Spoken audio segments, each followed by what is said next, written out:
안녕하세요. 네, 자연계열 논술 설명을 맡은 수학교육과 이용하 교수입니다. 오늘 이제 논술을 봤을 텐데 자연계 논술 문제가 어땠나요? 쉬웠어요? 어려웠나요? 네, 학생들은 없고 학부모님들만 계신가 봐요.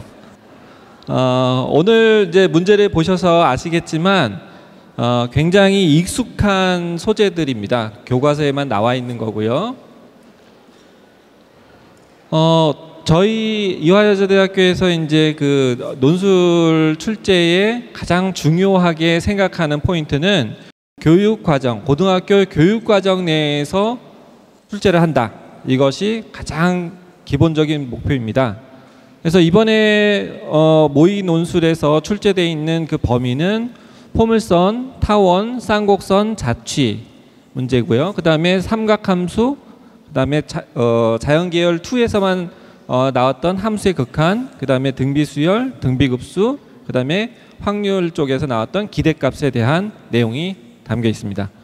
그래서 문제들을 보면 학생들 입장에선 너무나 익숙했던 문제고, 그래서 자연스럽게 처음에 문제를 접하자마자 문제가 쉽겠다라는 생각을 했을 가능성이 높습니다.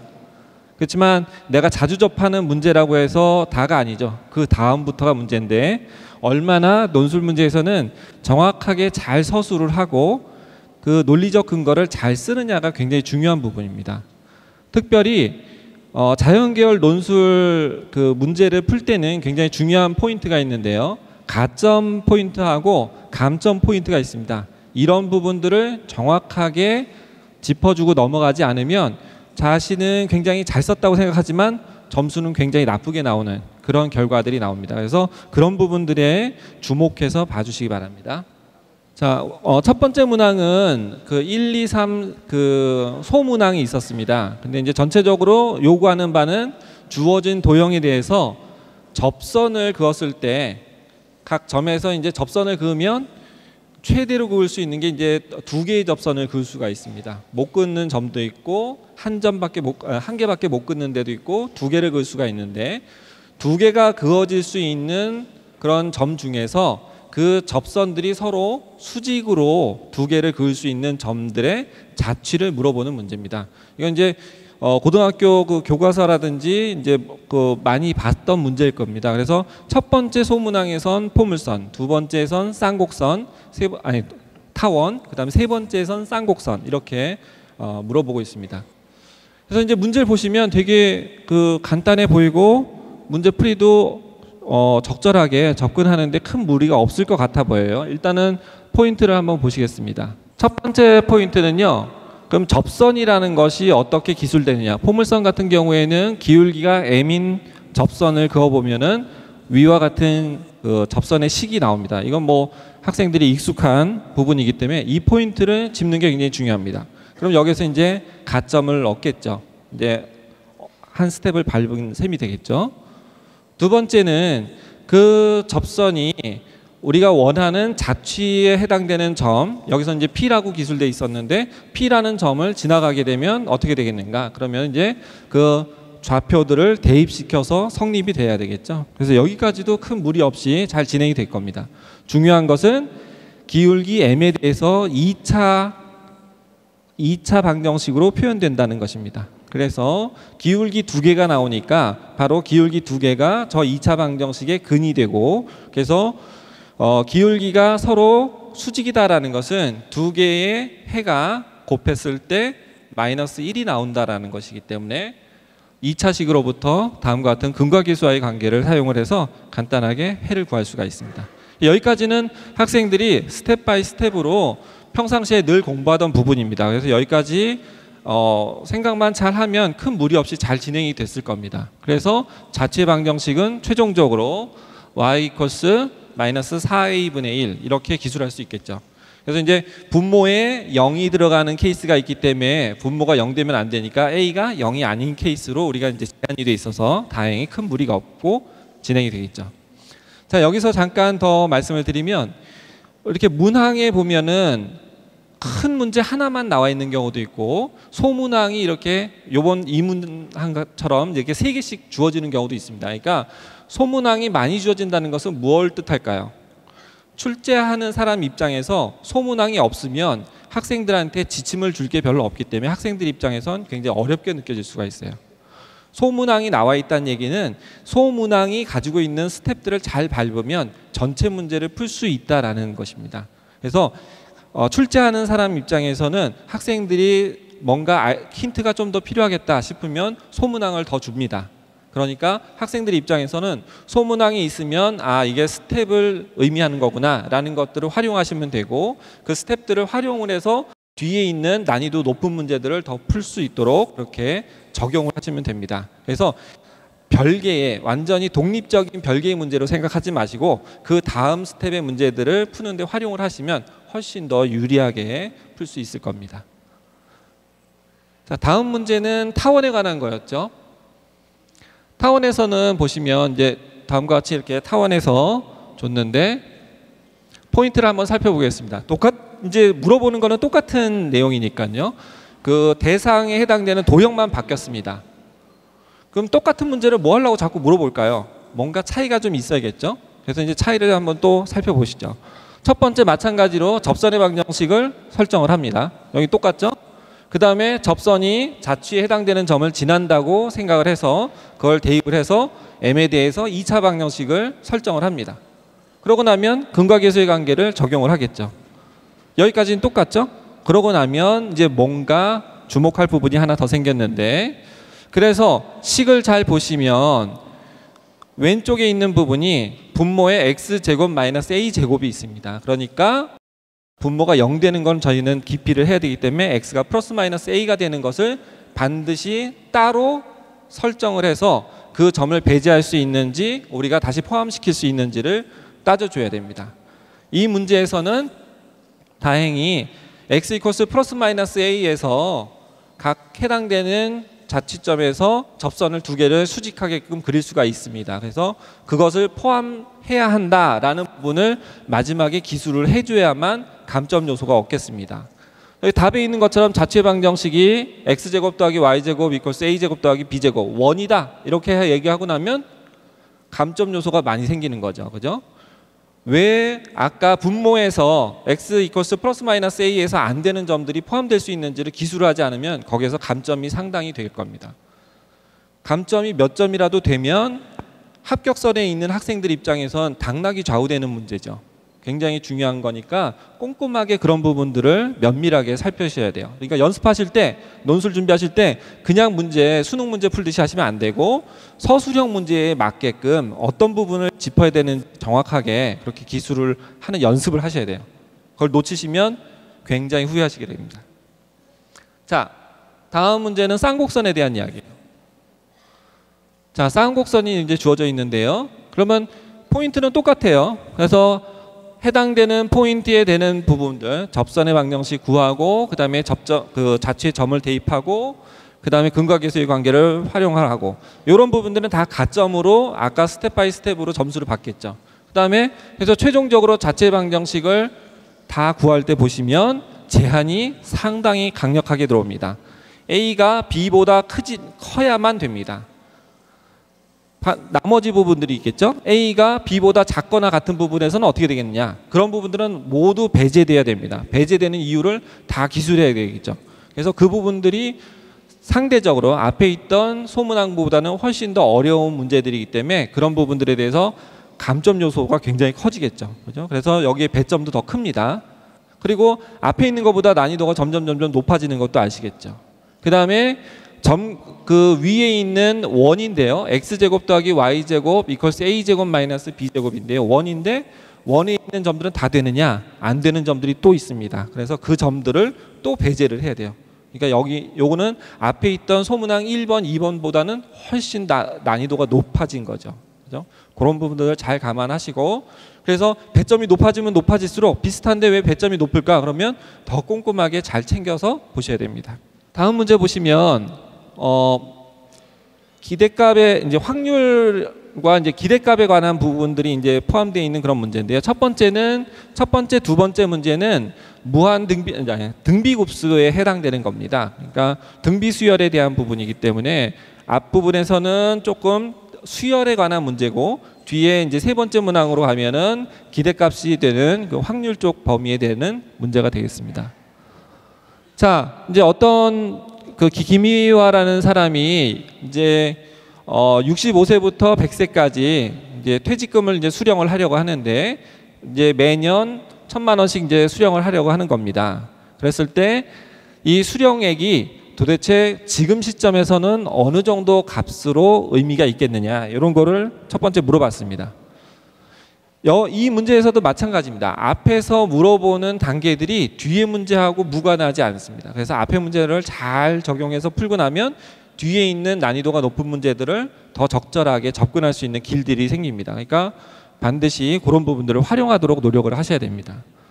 자, 첫 번째 65세 때 받는 것은 1,000만 원이지만 이게 36년 뒤에 받는 거니까 36년치 이자율을 계산을 해가지고 거꾸로 가져와서 현재 가치가 얼마인지를 확인하는 거겠죠. 그래서 원래 1,000만 원에다가 0.5, 그러니까 5%의 그 이자율을 계산하면 1.05가 되겠죠. 요거만큼 해서 36승을 해서 거꾸로 역산해가지고 현재 가치를 얻게 되겠습니다.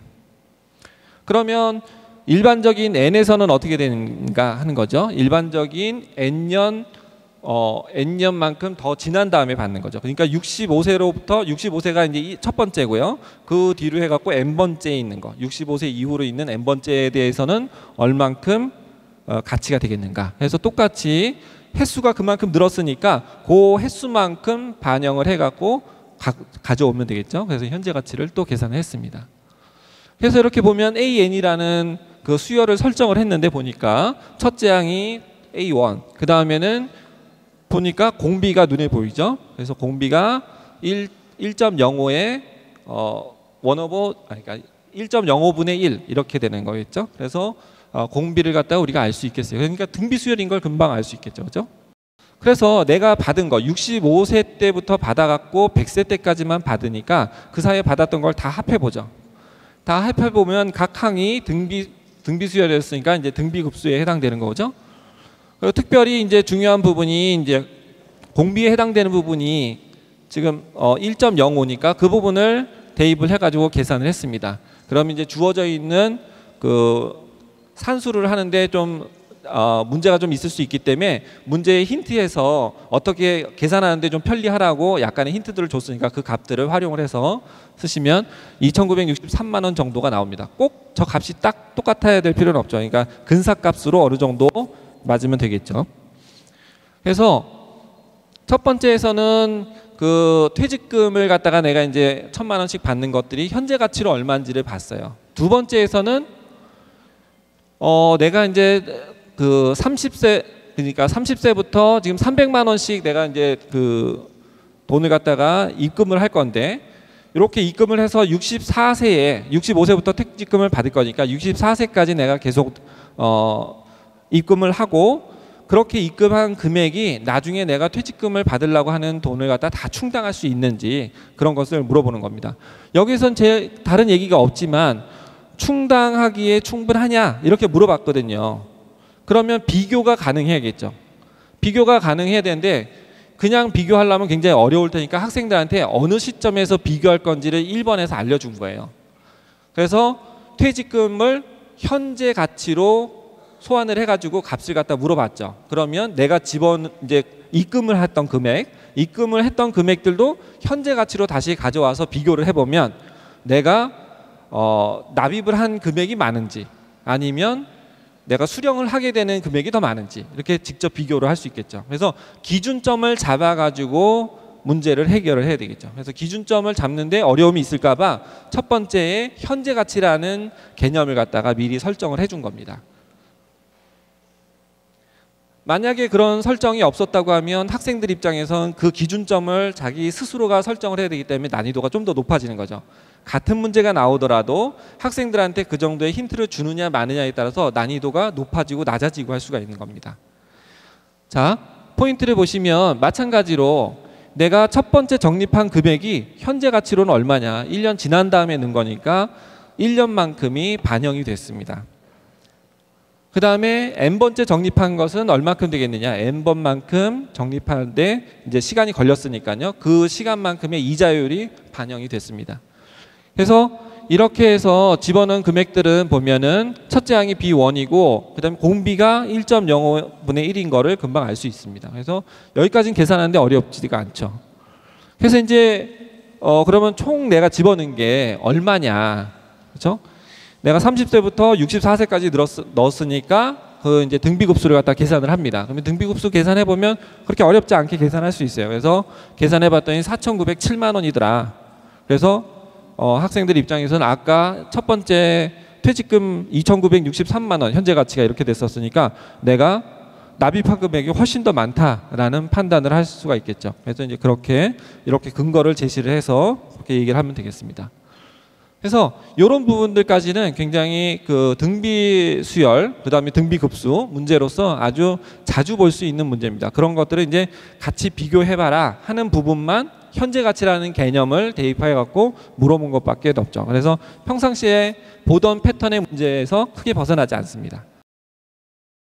이제 3번 문제를 보시면 이제는 조금 더 난이도가 생겼습니다. 이제 어떻게 했냐면 조금 상황이 달라졌습니다. 내가 앞에서는 30세부터 64세까지 납입을 하고 65세부터 100세까지 받는다 이렇게 설정을 한 겁니다. 그런데 내가 끝까지 그때까지 산다는 보장이 없잖아요. 그래서 보장이 없는 경우에 해당되는 이야기입니다. 그래서 매해 내가 연말까지 살아있을 확률을 100분의 95 정도로 설정을 했어요.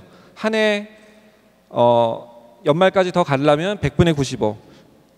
그 다음에 두 해를 더 가서 연말까지 생존해 있을 확률이 100분의 95의 제곱 이렇게 되겠죠. 매년 곱해지니까. 그래서 뒤로 가면 갈수록 확률이 점점 낮아집니다. 그죠?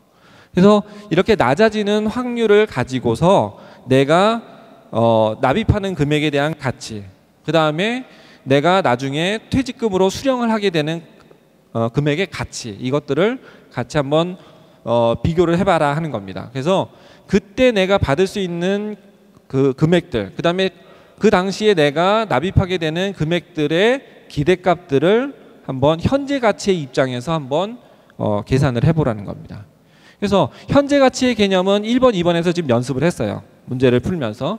그 다음에 3번에서 하나 더 도입된 거는 그때 살아있을 확률과 살아있지 못할 확률이라는 게 지금 있기 때문에 그 확률이라는 걸 반영을 해서 기대값의 개념에서 봐야 된다는 겁니다. 자, 포인트를 보시면 수령하는 퇴직금의 현재 가치를 한번 보겠습니다. 퇴직금에 대한 건데요. 첫 번째 내가 수령을 한다고 하면 36년 뒤에 1,000만 원을 지금 받게 되겠죠. 그죠? 36년 뒤에 1,000만 원을 받는데 36년 뒤에 내가 살아있어야 받을 거잖아요. 그래서 살아있을 확률은 100분의 95의 36승입니다. 그래서 그때 받는 금액은 1,000만 원에 1.05에 마이너스 36승 해놓은 금액이 현재 가치였는데 그 가치를 지금 확률하고 곱해놓은 겁니다. 그게 살아있을 때 받는 거죠. 그 다음에 내가 그때까지 생존하지 못하면 받는 금액이 0이 되겠죠. 그래서 0 곱해갖고 생존하지 못했을 경우에 값을 갖다가 합해 놓은 겁니다. 그럼 기대값이라는 거는 그 확률들을 다 반영한 합산이 되겠죠. 그래서 1,000만 원에 105분의 95의 36승 이렇게 첫 번째 해에 받는 것에 대한 기대 금액입니다. 그 다음 내가 퇴직한 이후에 65세 이후로 n번째 가서 받는 경우에는 어떻게 되겠냐. 그러면 이제 n만큼만 더 반영이 됐겠죠. 그래서 1,000만 원에다가 105분의 95에 35 더하기 n승입니다. 저게 오타가 났네요. 네, 그렇게 해서 이제 그 기대값들을 갖다 우리가 계산할 수 있겠죠. 그래서 그 기대값들을 제가 65세부터 받아갖고 100세 받는 데까지의 기대값들을 다 합친 게 수령 금액에 대한 기대값이겠죠. 그래서 걔네들을 다 합산을 했습니다. 그럼 보시면 마찬가지로 이 기대값도 등비 수열을 이루고 있는 걸 알 수 있죠. 그래서 공비가 금방 눈에 보이고요. 그래서 계산을 해보면 지금 다음과 같은 값이 나오겠습니다. 이제 계산을 할 때는 저 계산에 이제 필요한 여러 가지 그 값들을 갖다가 우리가 설정을 해놨습니다. 그냥 계산하기는 너무나 끔찍하고 뭐 계산기가 있어야 되니까 그 계산하기에 편리하게끔 우리가 값들을 설정해 줬습니다. 그래서 그것들을 계산하면 되는데 오늘은 좀 산수를 좀 많이 하셨을 거예요.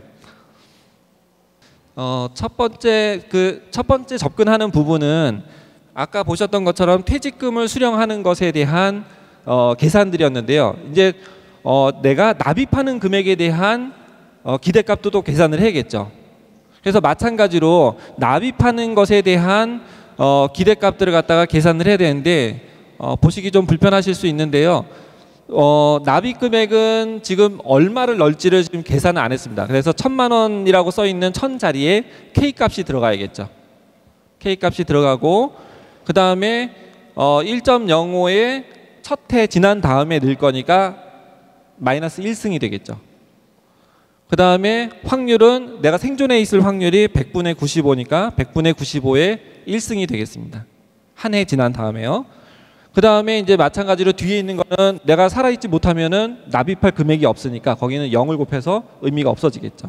그래서 내가 한 해 지난 다음에 납입하는 금액에 대한 것은 K 곱하기 1.05에 마이너스 1승에 100분의 95에 1승이 되겠습니다. 그래서 K 곱하기 105분의 95에 1승에 해당되는 값이 첫 번째 내가 납입하는 금액의 현재 시점에서의 보는 기대값이 되겠습니다. 마찬가지로 n 해가 이제 지난 다음에 n번째 해가 지난 다음에 제가 납입하는 또 금액이 있겠죠. 그래서 그 납입하는 금액은 마찬가지로 K만큼을 내가 넣기로 했는데 K만큼 넣고 그 다음에 1.05에 n만큼 마이너스 n승 이렇게 되겠죠. 그 다음에 100분의 95에 n승 이렇게 진행이 되겠습니다. 그 다음에 내가 살아있지 못하다고 하면 0이니까 그쪽에서는 더할 때 값이 의미가 없겠죠. 그래서 총 기대값으로 나오는 것은 K 곱하기 105분의 95의 n승에 해당되는 것이 n번째 해에 내가 납입하는 금액의 현재 시점에서의 기대값이 되겠습니다. 그러고 나면 내가 납입한 금액들의 현재 시점에서의 그 기대값들의 총합을 또 계산을 해야겠죠. 그래서 마찬가지로 그 경우에도 105분의 95가 이제 공비가 되는 등비 수열이 될 거기 때문에 똑같은 방식으로 이제 계산을 하면 되겠습니다. 달라지는 것은 앞에 1000 자리에 이제 K가 들어가고요. 그죠? N에 해당되는 부분이 지금 35개 항이 있으니까 35만큼만 더 추가하면 되겠죠.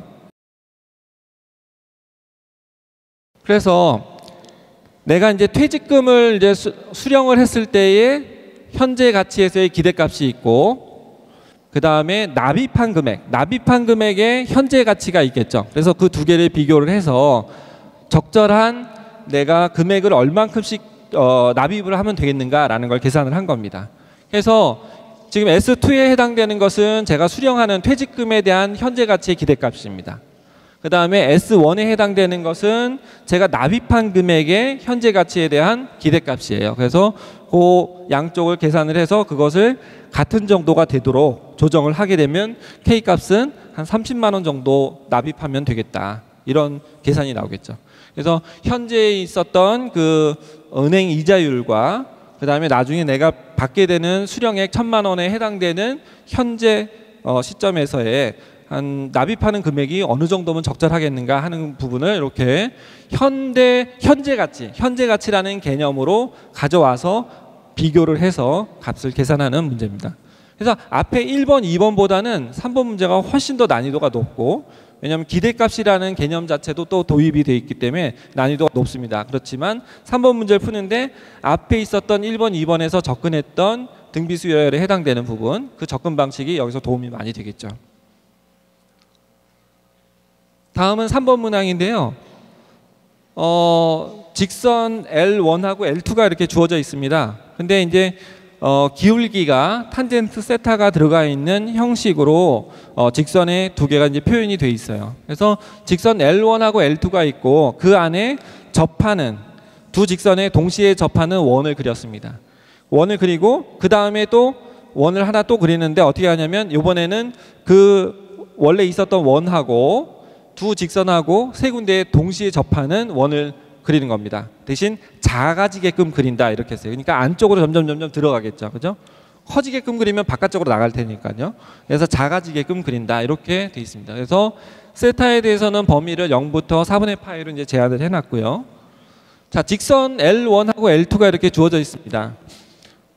보시면 알겠지만 기울기가 역수가 돼 있는 걸 아실 수 있겠죠?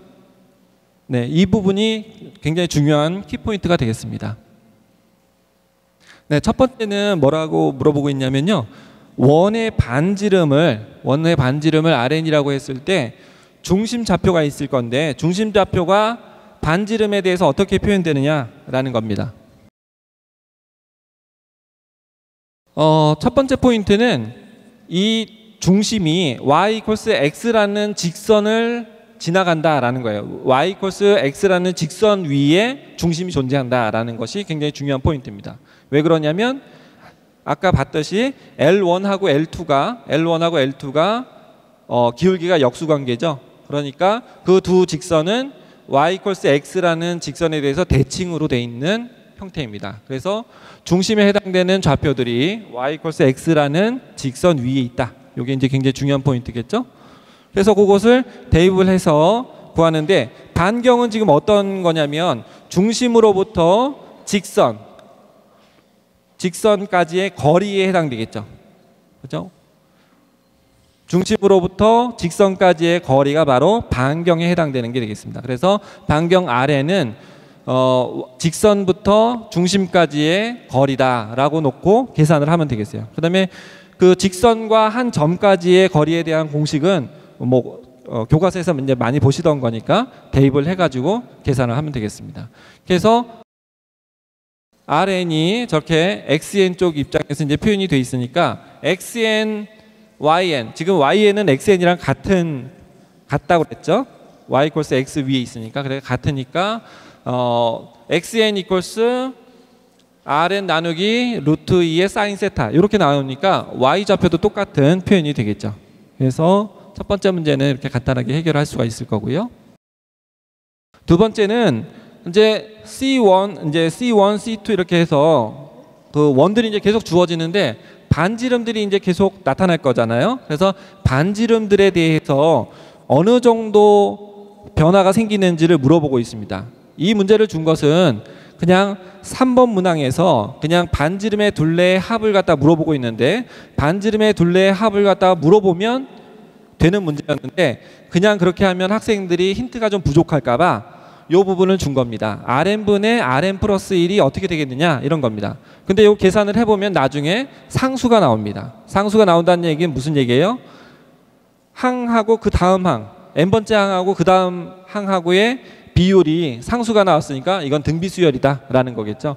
그래서 나중에 3번에서 문제를 풀 때 등비수열의 합, 등비급수를 갖다가 계산을 할 텐데 이것이 등비수열이니까 공비를 미리부터 한번 점검할 수 있게끔 힌트를 준 겁니다. 요걸 만약에 2번 문항을 갖다가 빼버리게 되면 3번 문항을 푸는데 난이도가 좀 더 높아지겠죠. 그래서 저희가 이제 출제를 할 때는 난이도를 좀 높일 건지 아니면 난이도를 낮출 건지에 따라서 스텝에 해당되는 문제를 넣어줄 건지 뺄 건지를 갖다 결정을 하게 됩니다. 그래서 그런 정도가 있으니까 그런 스텝들을 갖다 잘 기억을 하시면 되겠어요. 자, 이 부분에서 Rn하고 Rn 플러스 1을 갖다 우리가 이제 계산을 해야 되는데요.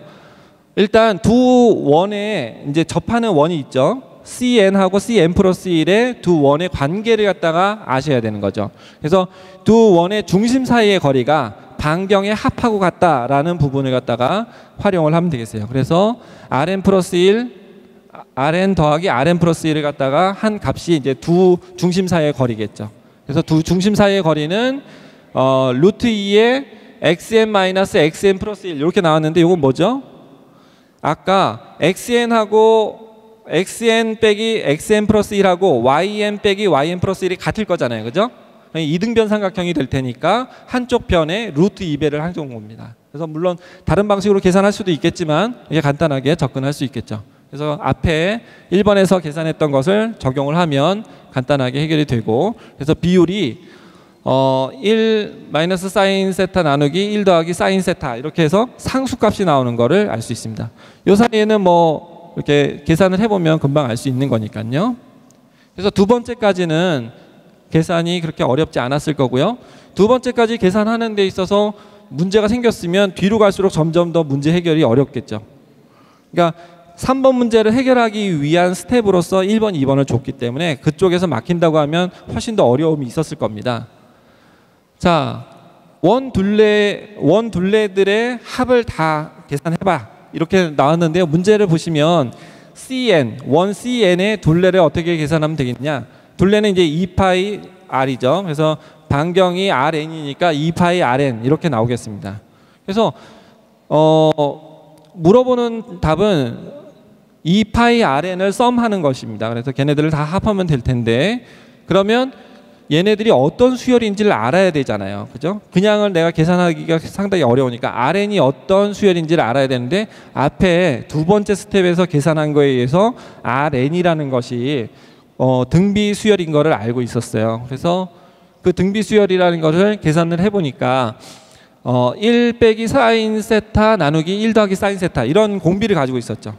공비가 1보다 작다는 거를 알 수 있죠. 양수이면서 1보다 작다는 거를 세 번째 스텝에서 알 수 있어요. 그러니까 어떻게 돼요? 공비가 1보다 작게 되는, 절대값이 1보다 작게 되는 등비급수의 무한등비급수는 수렴을 하게 되겠죠. 그래서 이제 수렴한다라고 생각을 하고 계산을 할 수 있게 되겠어요. 그러니까 저런 부분들을 점검하지 않으면 다 감점 요인이 되겠죠. 공비가 어떻기 때문에 우리가 계산할 수 있다 이런 부분들이 없으시면 그런 부분들이 다 감점돼요. 다 알고 있지만 안 쓰면 안 되는 부분이에요. 아시겠죠? 그래서 그런 부분들은 놓치지 않고 잘 집어넣도록 하고 그래서 계산을 해보면 뭐 그렇게 어렵지 않게 공비를 대입해 가지고 계산을 하면 간단하게 해결이 됩니다. 네, 지금까지 이렇게 전체적인 내용을 살펴봤는데요. 아까도 이제 처음에 말씀을 드렸지만 몇 가지 포인트를 잘 기억을 하셔야 되는데 문항이 소문항으로 나눠져 있으면 앞에 있는 소문항들이 뒤에 있는 난이도 높은 것에 대한 스텝처럼 역할하니까 그 부분을 활용하도록 굉장히 노력을 하셔야 된다는 거고 그 다음에 가점 포인트에 해당되는 부분들을 잘 짚으셔야 되고 그 다음에 마무리하실 때 감점 포인트에 해당될 수 있는 부분들을 잘